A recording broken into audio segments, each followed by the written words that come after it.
name is David Stone, and I'm the president of Nevada Association Services. And this is my co-host, John Leach, who is a partner in the law firm of Leach, Johnson, Sung & Gruco. Each episode, we'll be here to talk with you about important homeowner topics, whether they involve homeowner association issues or homeowner maintenance problems. We, along with our guests, are here to provide you with useful information on these subjects. We also want to encourage you to interact with us and our guests each episode. So please visit our website at homeownertalktv.com and send us your questions. We will try to answer as many of your questions as we can on the air and online. On this show, we're going to be speaking about homeowners association insurance with a variety of industry professionals. And we're now joined by Susan Ballman, Vice President of Western Risk Insurance. Welcome. Thank you for having me. Appreciate it. Susan, why don't you tell our viewers a little bit about yourself and maybe your background in the insurance industry? I've been with Western Risk Insurance now for almost 10 years, and we've been serving Nevada for over 25 years and specializing in homeowner associations for over 15 years. So we've had a niche, so to speak, where we've really focused on the needs of the industry and worked with carriers that provide the right coverage for the communities. And we have a number of people in our office that work with us in taking care of our clients. We promote education. We've got the first CIRMS, which is through the CAI program, which is a Certified Insurance Risk Management Specialist. And that's Mark Coleman, and he'll be joining you later. But he is the first in Nevada. I think there's 2 or 3 now. We're very involved with Community Association Institute. I'm a past president as well as Mark. And we just believe in giving back to the industry that's supporting us and working together more like a partnership. Yeah, Western Risk is really the go-to insurance company when you're dealing with HOAs, which brings me up to my question. Can you tell us the advantage of working with an independent insurance broker, and really more specifically, someone that really grasps common interest communities, homeowners associations? Because anyone can say they're an expert, but most really aren't. Right. Once you start working with communities and you really see the different risks that they have, it's really important to be able to ensure that their policies are going to have the coverage needed, whether it be liability. We work with both green belts and condo communities, so they both have different special needs, and some of them might need work comp depending on their situation. And when you work with an independent insurance broker, they have access to a number of different carriers, and they're representing the client. We really work with our clients to find the right carrier for them, versus if I worked for a captive, I would only have a certain product to sell and sell you on that. And we're finding that there are some people that are captives and they're representing their companies well, but they don't necessarily have all the coverage. One of the areas is, for instance, D&O. It's really important for directors and officers to have coverage for past, current, and newly elected directors, because when the cases are filed or lawsuits come about, a lot of times after someone served their time on the board, and if there's not any past coverage, then they're not going to have that defense cost. And so there's a lot of different specialties in the needs of the HOAs, and being that we've really focused on it for the last 15 years and gotten to know our clients and the needs, and of course, in the beginning you learn by the claims that come through, but we really try our best to make sure that at the time when a policy is going to need to be called on, that's going to provide the services and the benefits that the insured is looking for. You talk a little bit about what the insured needs. I think most people who are elected to boards may not be familiar with what insurance they do need. So where do they go to even find out what insurance they should have? They're welcome to go to our website, westernrisk.com. They're welcome to call us anytime. There also are certain publications and classes through Community Association Institute that they're able to learn the needs. Also, if I can put a little plug in, we're planning an educational program this October that would deal with professional liability. So that will be a great avenue for people to attend, and it should be free of charge through the community or minimal fee Community Association Institute. Now, you said that it's important for the association to have insurance. And you said that the company works with both condominiums and greenbelt. And my experience has been a lot of times there's a misunderstanding between the association and condo owners as to what insurance they should have. A lot of the owners think, well, I live in a condominium, so the association has insurance. I don't need insurance. Right. What would you say to the homeowner that thinks they don't need insurance in a condominium association? should there be a flood or fire that destroys your personal belongings, you're going to be really disappointed when you find out you have no coverage for your own personal belongings. We, for the most part, sell a product called single entity for our clients, for the HOAs that have the condominiums. And that's leaving all of the upgrades that someone would put in if they're upgrading their cabinetry or flooring, if they have artwork, if just any of the personal belongings, they don't have coverage for it. The other item that's really important for someone to have their own homeowner policy is that when you have the homeowner association policy, there is a deductible. A lot of times it's $5,000 or $10,000, and should something happen that is contained, so to speak, within their own unit, or it might be with a couple of their neighbors, they're responsible for that deductible. And some of these people who are living in the condominiums do not have anywhere from $5,000 to $10,000 to fork out to cover that. So it's important that they have that coverage also in their personal policy. And just maybe give our viewers in these closing seconds some idea of what they should look for in an insurance broker.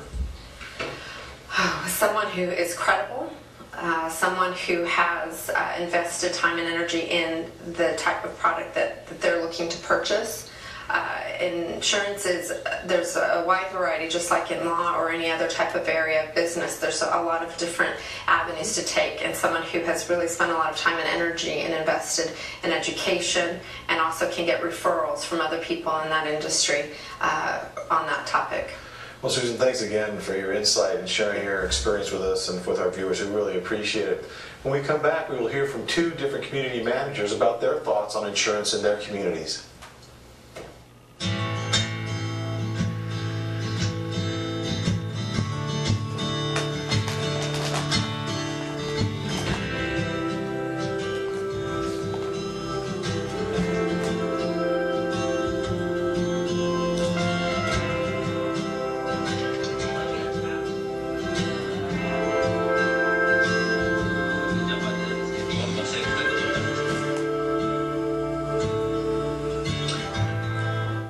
New room suits her, but the building permits protect her.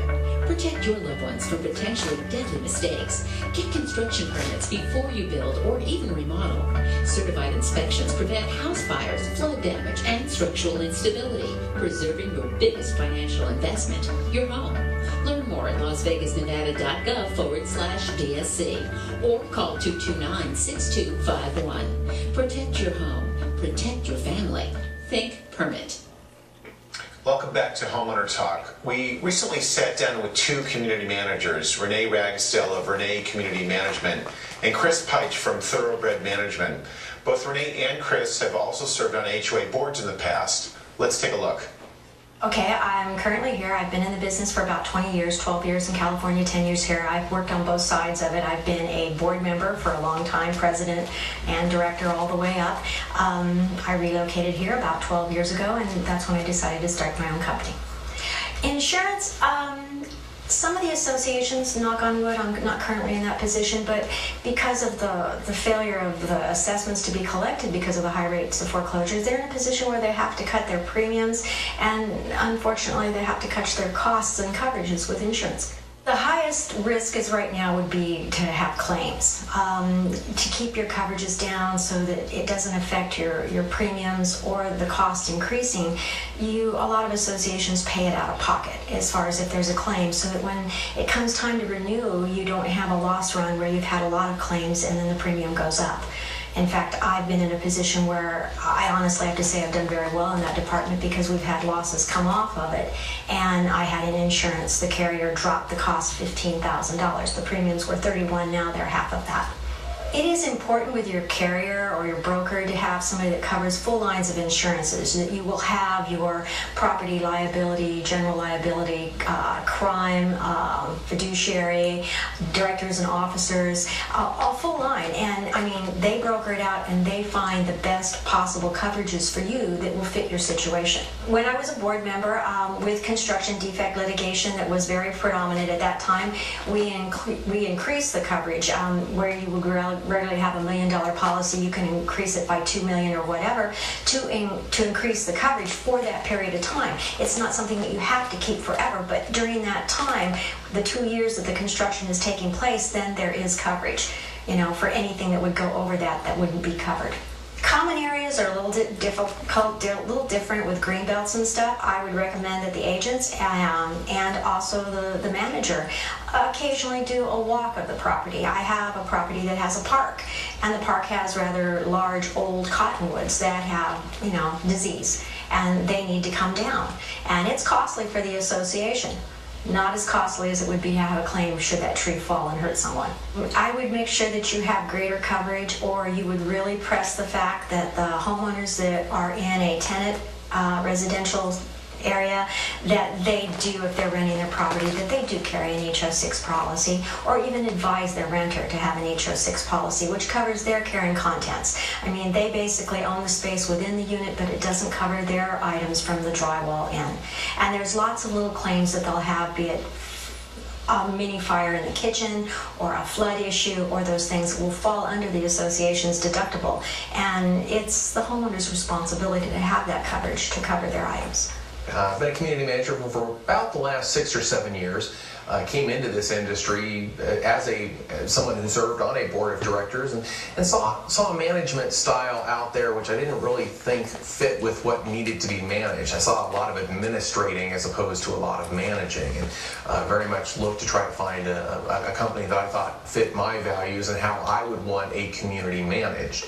I think I found that with Thoroughbred. We did have a community more recently where it was very much an issue of, we really thought we possibly needed to raise assessments, and one of their larger items in their budget was insurance. Obviously, something to look at there is okay, well, you know, what can we do in the way of reapproaching the insurance coverage that we have? We got in touch with our broker, had them bid out 3 or 4 different options, and in at least 2 of those cases we were able to get more insurance for less money.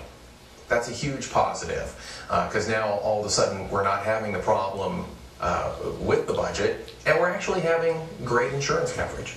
Of our 50 associations that we have, maybe about 15 of them right now have any sort of claim against any insurance policy.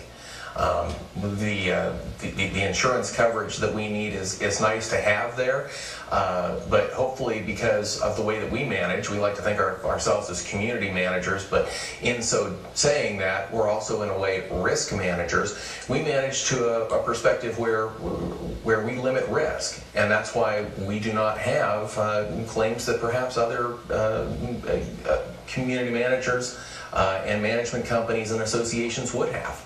One of the items that I think that really is overlooked is workers' compensation insurance and having the correct level of fidelity insurance.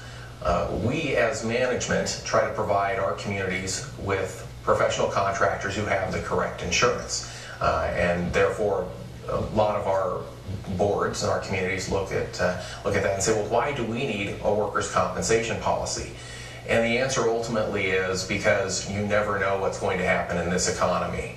If there's one thing that may happen is that your vendor who did have insurance, that we have attempted to have them provide us the cert for their insurance, well, that cert's good for the day they provide it to us. It may not be good for the day after. And if they cancel insurance, which is happening probably more and more in this economy, it's ultimately going to be the association which may be on the hook if one of the vendor's employees is injured on the job. So a lot of our communities look at that and say, well, that's something we really don't think we need to cover if we're hiring the right people. And while we completely agree with that, there's always that, boy, if things happen differently and all of a sudden your vendor doesn't have insurance and there is a workers' compensation claim, they are going to come to the association, as we've had it explained to us, and the association is going to be liable for what a typical workers' compensation policy costs. Sometimes easily under $1,000. It makes sense to spend the extra money. But ultimately, our boards oftentimes very much are price conscious in this market when it comes to insurance. We want to make sure that we're providing them proposals from professional brokers that match the levels of insurance that the professional broker and we think that they should have. We at the same time realize that they can oftentimes make poor decisions just by wanting to save money. Hopefully we have put our communities in a unique position during this economic downturn. Prime example is because we were able to budget conservatively during the good times. Approximately a quarter of the associations that we manage determined that during this last year they were actually going to lower assessments for 2011. That's a huge positive. And when you're in that position, when you're in a strong financial position, you typically don't have to ask the question in regards to, well, where do we go to save money? Thanks. That was very interesting and informative. We hope you enjoyed that little presentation. Now please join with me in welcoming Mark Kuhlman, Executive Vice President of Western Risk Insurance. Mark, thanks for being with us. Oh, thank you for inviting me to talk with you. Will you tell our viewers just again a little bit about your background and involvement in the insurance industry? Okay, well, first of all, I've been a licensed insurance agent for approximately 20 years. I've been an owner and a board member of Western Risk Insurance, or shareholder, since its inception 25 years ago. I've actually worked there full-time for approximately 14 years. I'm highly involved in the homeowners insurance industry in that I'm a member of the National Risk Management Committee, which is part of the National Committee of the Community Association Institute. I also hold a professional designation for insurance agents that Susan talked about before from the National Association. I'm a past president of the local chapter. And I'm also a member of the Professional Liability Underwriter Society. In fact, I think I'm the only RPL in the state of Nevada. So I base my whole practice on the Homeowners Association risks and what they actually need. During the last segment, we heard a little bit about some workman's comp issues, but I was just wondering from your perspective, what is maybe the most overlooked insurance that associations need to be aware of? The most overlooked is excess liability. We commonly refer to it as an umbrella coverage. For some reason, if I talk to 100 boards, I will get 99 questions about whether their gate or their streets are covered. I've never seen a property issue put any business into bankruptcy. I've seen lots of liability issues, and we get a lot of resistance from increasing the liability rates from $1 million to say a $5 million umbrella or a $10 million umbrella, because they say we don't need that coverage. The general business policy is a standard $1 million of coverage. That rate was set in the 1960s. $1 million was a lot of money in 1960. It's not much money in 2011. So really we need to increase the rates, because when you look at it, anything that the association suffers in financial risk can be borne across all the members. So it's really imperative to each member that they have excess liability to protect their own financial position. How does that umbrella work? So once you've exhausted the $1 million general policy, then the umbrella would kick in and would cover any overage? Correct. What happens is it's like having a giant deductible. It's like having $1 million deductible. So what happens is, just what you said, the primary insurance pays up to the top of their limit, then the umbrella takes over. Now there's one time that it can be very, very tricky in umbrellas, and what I mean by that is, it's very important that your underlying coverage have a true $1 million of indemnity plus whatever costs it has to settle or defend the claim, because an umbrella only pays above the $1 million of indemnity. So if your primary insurance uses up half its limit, paying, say, the cost to settle the claim, there might only be $500,000 indemnity, and you have a gap there. And that's, of course, the job of the insurance agent, to make sure the companies don't have gaps or to write under higher primary limits to cover those gaps. Mark, I've heard the term coverage for prior acts. Can you explain what that is, and is that naturally part of the policy that's in place, or is that sort of an additional policy that you need to seek out? What is it really? Well, first of all, it's a term that's used in what we call professional or errors and omissions type insurance. In community associations, they call it directors and officers insurance, but it's really an errors and omissions coverage. That coverage is written on a different basis than what your own personal insurance. It's written on what we call claims made. So it's the policy that's in effect when the claim is actually made that defends and indemnifies that claim. So it's very important to have prior acts, because the actual occurrence that caused the lawsuit may have occurred many years before the policy was written. So if you don't have prior acts coverage, there would be no coverage for that claim. And there's a big pitfall I see a lot of insurance agents fall into, and it's what they call the retroactive date, or the prior litigation date. And when errors and omissions or a claims made policy is first written, there's a date on the policy that says we will cover nothing that goes before this particular date. And a lot of insurance agents don't realize that in order to get a prior acts date or a date that's going to cover through, you've got to provide them the old declaration pages to the new insurance companies to say, yep, we've had continuous coverage from this date to that date, so we'll give you an earlier retroactive date. Very, very important. I've seen that many, many times. I probably get approximately 20% of my business are referrals from the legal firms that handle associations, and always those referrals are because someone mishandled the insurance policy and now they're uncovered in a claim. So if an association is trying to determine the coverage they should have, do they bring in the CC&Rs? Do they show you what the CC&R says is the minimum amount of coverage they need? Where does the analysis start? Well, the analysis starts basically from 3 points. We start, first of all, there's federal laws that cover what they should have. There's state laws that cover what they should have. There's the CC&Rs, and those are the one thing to remember on those, and a lot of board members forget this, those are bare minimum coverages. In fact, most NRS 116 doesn't even have directors and officers insurance in it, and sometimes neither does a CC&R. Right. But if I had a board member who was on a board, they didn't have D&O, I'd say resign. Right, exactly. Get off the board immediately. Don't stay there because you need the coverage. But yes, those are minimums. And then what we do is we try to look at the site. It's very complex. One of the things I have to have every time I look at an insurance policy, I need the budgets and financial statements. And they always ask me, why do you need that?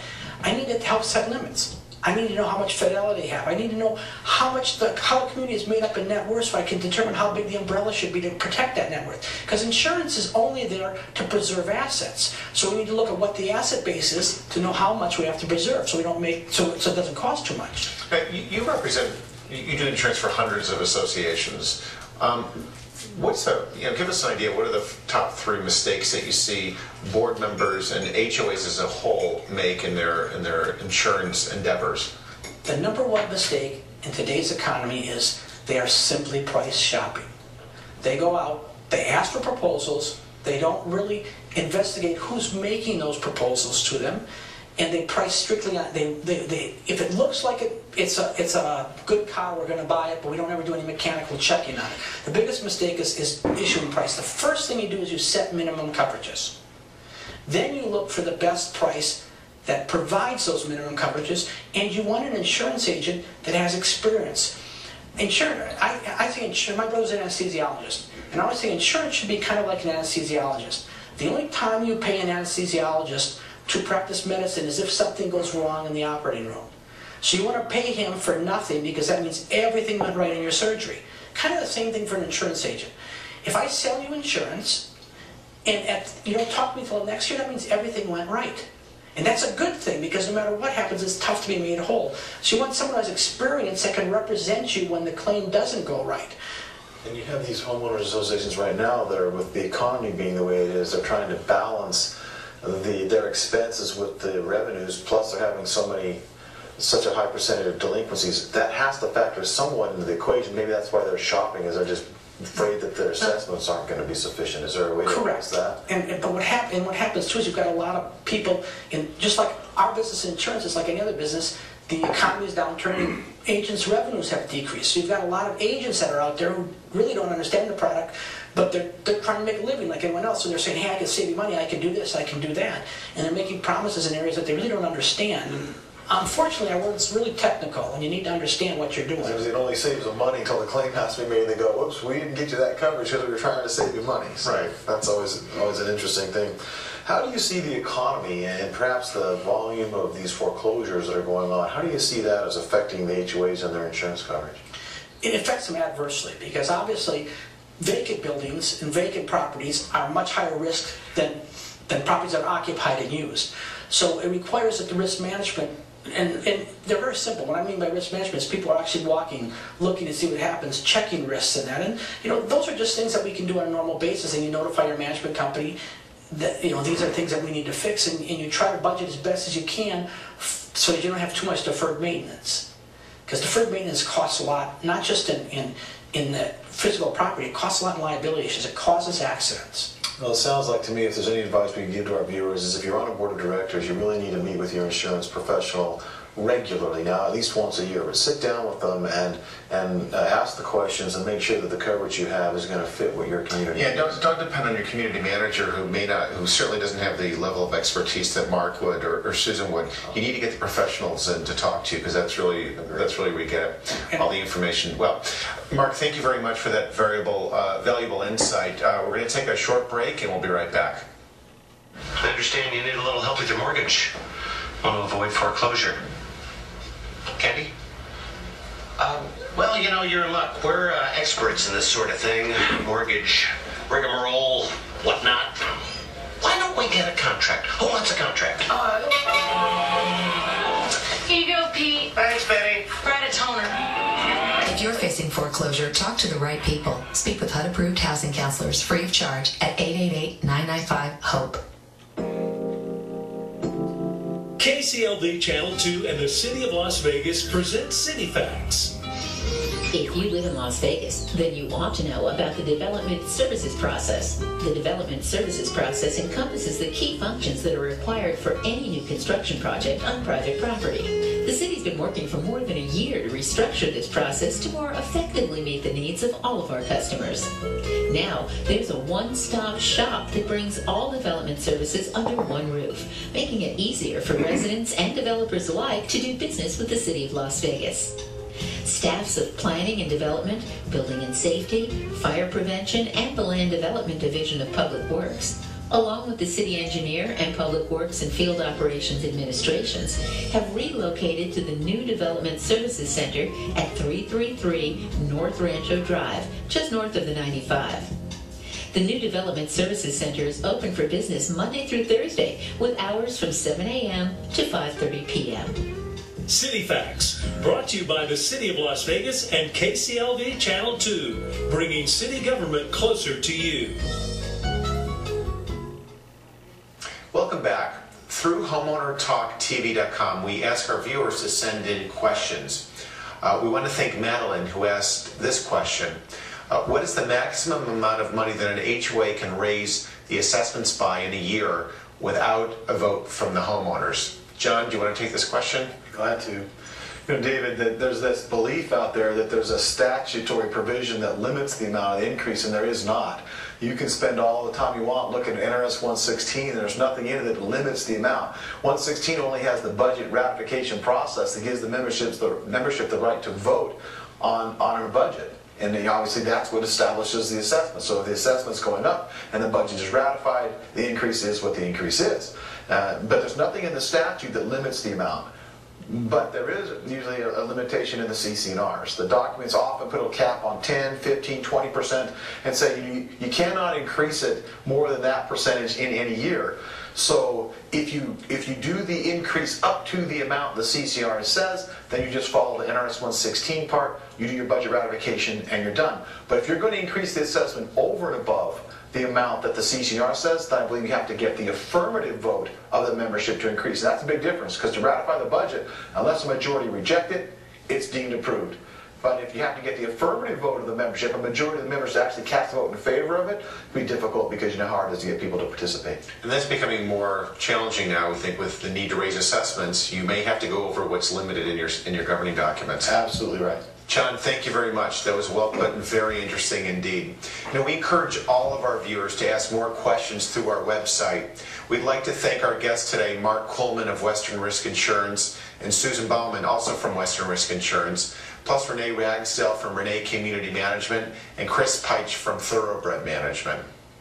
That's all for this edition of Homeowner Talk. We'd like to thank all our viewers and our partners on this show, the Management Trust, Alliance Association Financial Services, Classic Landscapes LLC, Western Risk Insurance, and Nevada Association Services. Remember, you can always find information about this program, and you can also drop us a line at HomeownerTalkTV.com. Thanks for joining us, and we'll see you next time right here on Homeowner Talk.